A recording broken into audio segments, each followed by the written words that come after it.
We are, as a people, inherently and historically opposed to secret society, opposed to secret oaths, opposed to secret proceedings, secret proceedings. No official of my administration, whether his rank is high or low, should interpret my words here tonight as an excuse to censor the news, to stifle dissent, to cover up our mistakes, or to withhold from the press and the public the facts they deserve to know.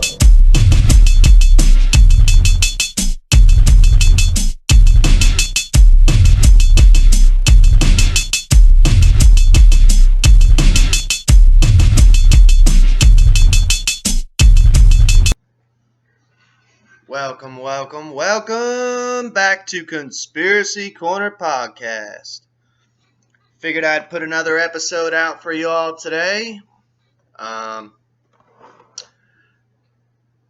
some recent news as far as Jeffrey Epstein did not kill himself. Just the Jeffrey Epstein story in general. Some Ghislaine Maxwell info and the Clintons. So this video might get me removed with YouTube's new guidelines and their rules and the purges that they like to take now and then. We shall see. Who knows? But yeah, so I spoke on the last couple episodes of Conspiracy Corner Podcast that me and Sammy will be going to Goatman Bridge in public. We plan on doing that tomorrow. It's me and hers both day off together, so that should be fun. We're going to try to film, take some pictures, hopefully maybe see Goatman. Who knows? Check out the 2 episodes ago of Conspiracy Corner Podcast, and that's the story of the Pope Lick Goat Man. But yeah, that's our plans for tomorrow. Figured I'd get one more podcast out while I got the energy. It's 8:18 a.m., December 15th, 2020. So let's get into it. Epstein's Madam's Nude Photo Album Revealed.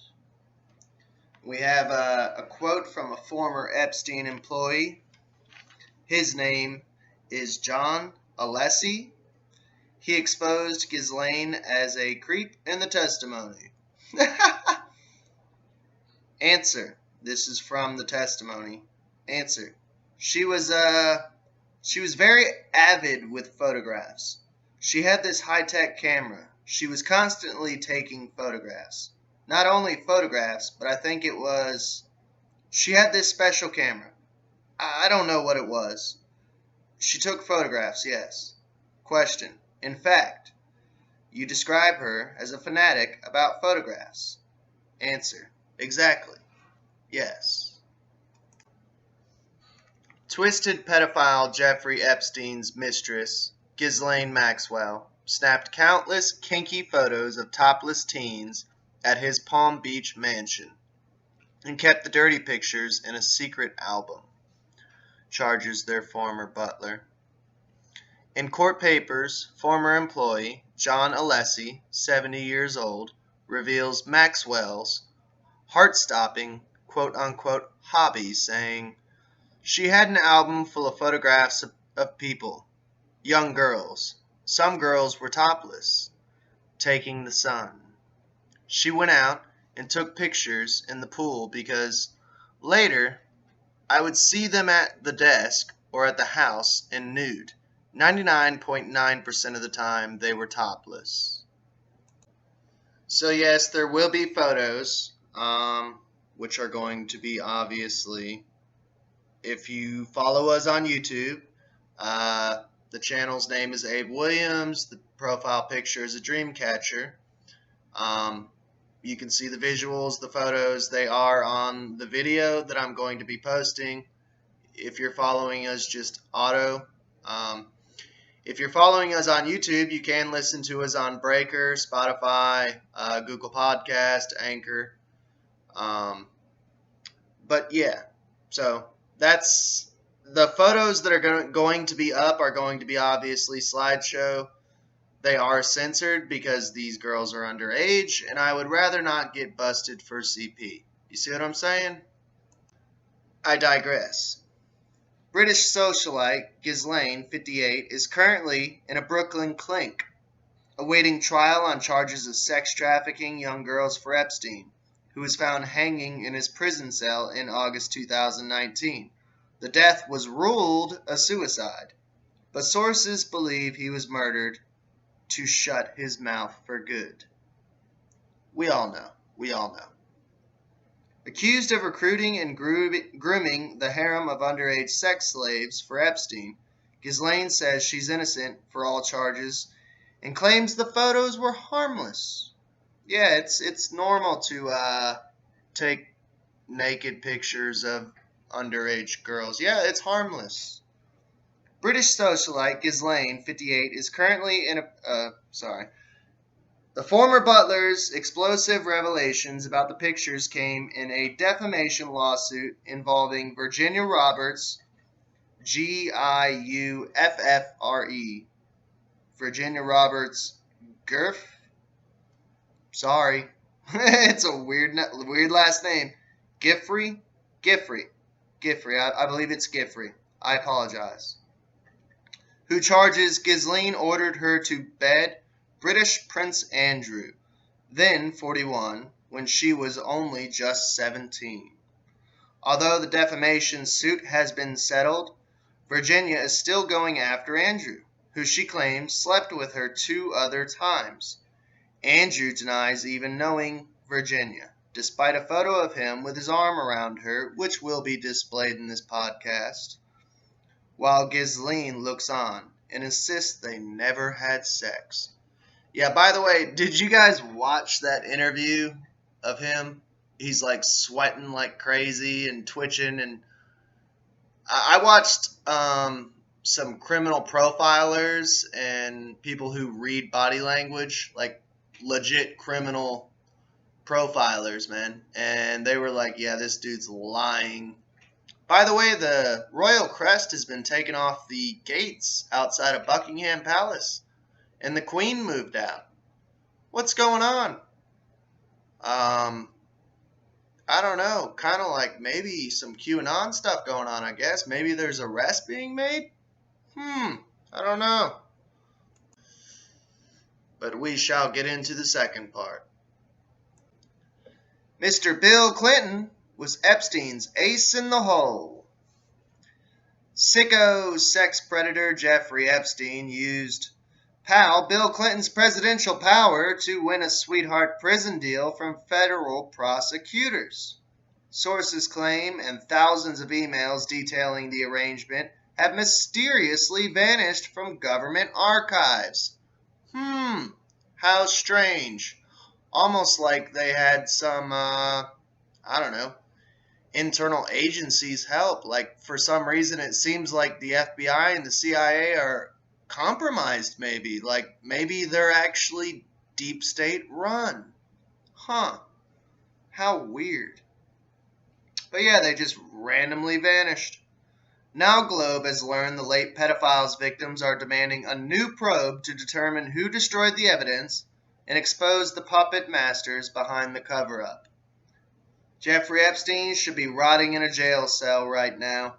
Instead, he escaped justice. Senator Ben Sasse of Nebraska, chairman of the Senate Judiciary Oversight Subcommittee, wrote in an email, "We need to make this never happen again, and I'm open to holding a hearing in the Judicial Committee. These victims deserve answers, and Epstein's conspirators should face justice," Sasse called for the Department of Justice Office of Professional Responsibility, OPR in short, to investigate Epstein 22 months ago, but he called its findings, just released in an explosive 350-page report, a disgusting failure, quote unquote.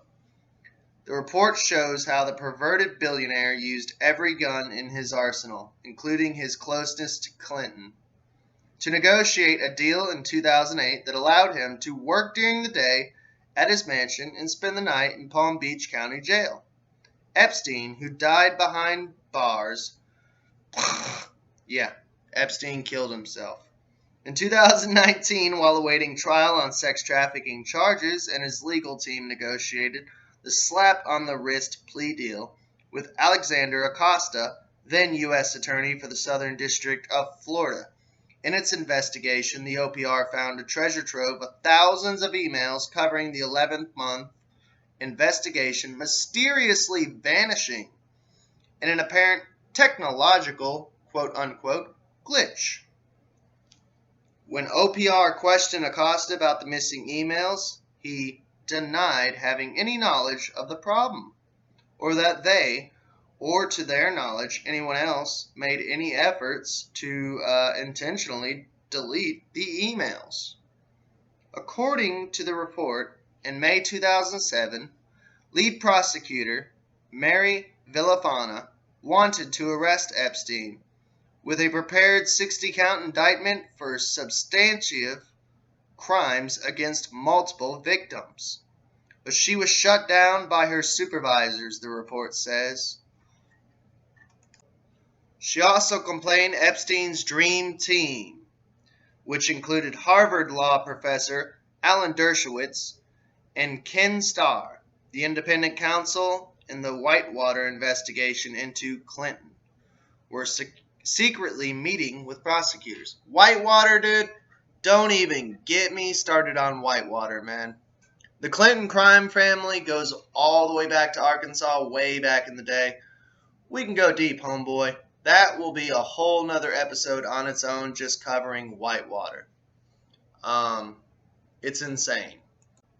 What's more, Dershowitz sent a letter to federal prosecutors bragging Epstein was, quote, part of an original group that conceived the Clinton Global Initiative, unquote, described as a community of global leaders focused on solving some of the world's most pressing challenges. Oh, yeah, he was a philanthropist. You know, he only looked out for the good of mankind. You know, he only cared for us. It's well known Epstein boasted about his ties to the Clintons once he was caught, an insider tells Globe. He hinted that he had dirt on them. Once he did that, lawmen started to look at his connections to the Clintons and then backed off. There's zero evidence Clinton himself had any knowledge about the deal, nor was he consulted about it while it was being negotiated. But certainly Epstein was proud to have such a close relationship with Bill. Ultimately, Jeffrey got this sweetheart deal through that leverage. Financial expert Charles Ortel, who's probed the Clinton Foundation, points out investigators uncovered foundation emails with foreign leaders and powerful money men, like Epstein, when Hillary Clinton was being vetted for the Secretary of State. Question is, why did thousands of emails disappear at the U.S. Attorney's Office in Florida? It's highly likely those emails contain links between Bill Clinton and Epstein, he says. In the end, the feds allowed Epstein to plead guilty in Florida state court to procuring a 14-year-old for prostitution, which the OPR slammed as, quote-unquote, poor judgment. Jenna Lisa Jones, who claims Epstein abused her when she was just 14, says, poor judgment is cheating on a spelling test or speeding 5 miles over the speed limit. I honestly don't think anybody will ever take responsibility in the way that they actually should as adults. Renowned Florida attorney Spencer Coven, who represents several of Epstein's victims, says the OPR report is the whitewashing of the cover up. That's what I got for you all today. Just some Ghislaine Maxwell news, some Jeffrey Epstein news. This will not make a full episode, so I'm going to do a double feature and do a paranormal story for you all. So I hope you enjoy. And that's all I got to say about the deep state, Epstein, Ghislaine, the Clintons. I'd rather not find myself hanging from a, doorknob with a red handkerchief around my neck, or Abe committed suicide with 2 gunshots to the back of his head, That and YouTube is purging channels like crazy, so sadly when you speak the truth, you get shut down. So that's all I got to cover on the whole Epstein case. He did not kill himself. I think we know. But thought it would be interesting for you. A little bit of conspiracy gossip, and we'll get into some paranormal for you. So thank you for staying tuned. This is How to Kill a Spy. 7 Stars Tavern in Woodstown, New Jersey. There are houses that have an overwhelming sense of mystery. Houses that reach out and capture your imagination by evoking thoughts of the spirits of people who have lived within their walls. For me, there was just one such a house. Years ago, when I was a child living in Woodstown, New Jersey, I would pass it on sunny days and rainy days alike. Sometimes I would see it looming up darkly beside the road, wrapped in dense fog common to this low-lying area. But whatever the weather, I invariably felt the house's spell. Named 7 Stars Tavern. It was built in 1762 at the intersection of Kings Highway and the Woodstown Auburn Road. Many stories of the supernatural are connected with 7 stars, but space here allows for only the most famous one.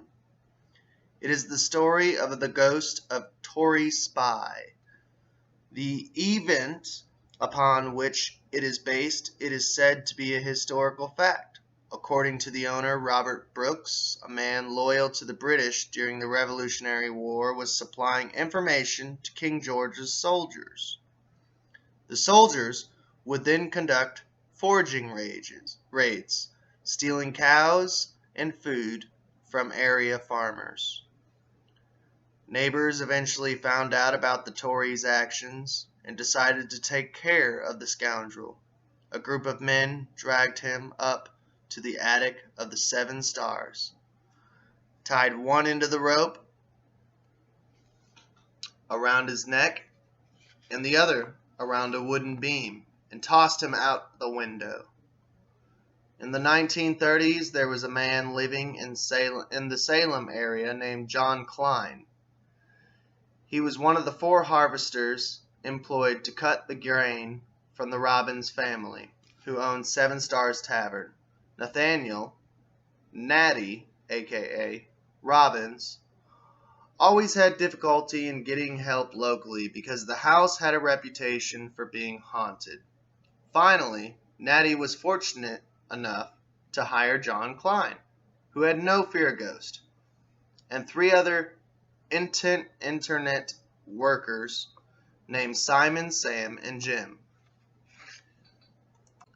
It was the custom for farmhands to sleep in the large attic of the house, which was furnished only with some chairs, a bowl, a pitcher on top of an old pine washstand, and straw mattresses on the floor. After their first day's work, The four men were too tired to notice the musty smell of old wood and moldy straw. All went to bed early that night, and their sleep was deep. On the second day, Simon went about his work with a glum silence that irritated his friends Jim and Sam. All four men worked hard and retired early that night, again from exhaustion. But before extinguishing the lamp, Simon asked if anyone had heard anything strange the night before. His friends at once connected this with his long face that day and assured him that he must have been dreaming. This is what he wanted to believe, but Simon was still uneasy, for he could not rid himself of the certainty that he had not been dreaming. His memory of the event was far too vivid. Simon knew that if he said more, he would be ridiculed. As it was, his friends made jokes about his drinking too much of Natty's cider. The next day, Simon's spirits were still melancholy. He avoided his friends entirely, and just before dark he made some pretext to slip away and climb up to the attic alone. When the others came up laughing and talking, they found Simon up in the rafters that supported the roof, marking crosses on the timbers with a piece of chalk. They joked about his getting religion so suddenly, but Simon said nothing, and as soon as he had swung himself down, he blew out his candle and turned in. Something awakened Sam during the night, and to his astonishment, he saw Simon seated on a chair, staring straight ahead and rigid as a post. At his feet were two lighted candles. The agony of fear on Simon's face was real. "What's wrong?" asked Sam, springing to his feet. "Shh," whispered Simon, holding up a hand to quiet him. His face was white and his eyes wide as he gazed in the direction of the stairway. Sam roused the two other men as quietly as possible, but perhaps he made more noise than he thought, for Simon repeatedly hissed "shh" at them and motioned agitatedly for them to be quiet. The men could not help being frightened, although they had no idea what had happened. There was a terrifying sense of some imminent peril. In profound silence, they sat and waited. Finally, John Klein whispered, "What is it, Simon?" "Shh! Ghost!" Simon whispered back. "I heard 'em again. They may come back up here. They're downstairs." Klein was not afraid of ghosts, but Simon had shaken his confidence. It was not what Simon had said, or even the conviction with which he had said it, that upset Klein as much as the fact that now and then Simon would whisper a few stuttering words and then gave a startled jump. The story, as Klein was able to put together, was that Simon had actually heard ghosts the night when the men said he had only been dreaming. At first Simon said, Simon says, raise your right hand. The ghosts were far away. Then they came near. Finally, there had been a terrible scuffle on the stairway.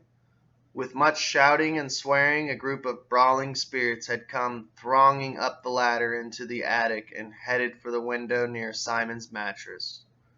They pushed and shoved right up to the window and went out through it as if they were smoke. Twice now I've seen them and heard them. "How do you know they're ghosts?" asked John Klein. "If they were human, they would all be dead. That window is 60 feet above the ground, but they're not dead. I heard them clatter back in again. Shh! They're downstairs now." All was darkness, except for the shadows of the men moving as the candles flickered. Simon made them lock the door at the foot of the stairway. Klein and Sam did so. Next, Simon ordered that all the attic windows be closed and wedged to, and they did that also. In the silence they sat and waited, hearing only the beating of their hearts. Simon would not let them set their chairs over any crack in the floor because, as he told them, when the ghosts find the door barred, they'll come up through the cracks in the floor. Not a sound. They were all apprehensive, yet there was nothing but a prolonged stillness. After some time had passed, John broke the silence and told the others they were all blank fools, and that he was going back to bed. The rest followed sheepishly. How long they had been asleep is uncertain, but they were brought to their feet by the most hellish screams of terror. Simon was nowhere to be seen. By the light of the candle that someone lit, they found him, almost hidden down in the angle where the floor met the sloping roof. His face to the corner, and his hands clasping his head, he was screaming and sobbing, praying and writhing, all the while kicking as if to get away from somebody or something. Simon's screams brought up Nettie Robbins and the woman of the house. It was the women, more than the men, who finally succeeded in calming Simon down. This is the account he gave of what had happened after the 4 men had gone back to bed. I was sound asleep. I didn't hear any noise at all. But, before God, when I woke up quick, I felt something. I tried not to do it, but I couldn't help pulling the sheet back and peeking out. There wasn't a bit of light, but I knew there was danger. Suddenly I heard a steady thump, thump, thump on the stairs, as if someone was striking with a light hammer, and my eyes were riveted in that direction. It was the pitch black of night, but just as plain as he had been made of moonlight, I saw a man slowly coming up the stairs. First appeared his head, then his body, and finally his whole figure. He held the end of a heavy rope in his 2 hands. At each step, he hit the step ahead of him with the rope. Although he wore heavy boots, there was never a sound from them, only the thump, thump, thump of the end of the rope, bubbling sound in his throat, as if he were trying to say something, but couldn't. After reaching the top of the stairs, he advanced straight toward the window by my bed. I thought that if I kept still, and he didn't see me, he'd go on past me and out the window, as he had done the previous night. Then I'd be well shut of him. But just before he got to my bed, he commenced a violent grabbing and tugging at his throat with his 2 hands. All the time he was making the most horrible choking noises and twisting his body and striking out with his boots in a way that I thought would be the end of me. Then all of a sudden he quieted. He threw out his arms and raised his head as if praying, all the while moving toward the window. I had sense enough to know that he would soon be gone, and I felt easier. But when he was right opposite of me, I could see that there was a rope tied tight around his neck and hanging down from behind. God, how I remember the sound of that trailing rope, for I had heard it before, not knowing what it was. My trouble had only begun, for instead of going on past me, as I had prayed he would, he suddenly halted, dropped his arm, and stood looking down at me. I tried to call the boys, but was too terrified to make a sound. Kneeling down, the ghost threw back his head and thrust his neck, with the rope around it, close before my face. I couldn't stir. He pointed to his throat, out of which were coming these ghastly gurgling sounds, and he repeated those violent motions I had seen before. Now I saw that they were efforts to untie the rope. His face and neck were blue and swollen, and bloody froth oozed from his lips. He reached out and took my hands in his, raising them to his throat. I somehow found the strength to pull them back. He gently took them again, and something made me understand that he wanted me to loosen the knots. Somehow I did it. I don't know how. He leapt up, uttering the most devilish "ha ha ha," and disappeared through the window. And that is the last I remember until daybreak. Simon, Jim, and Sam left the tavern the next day.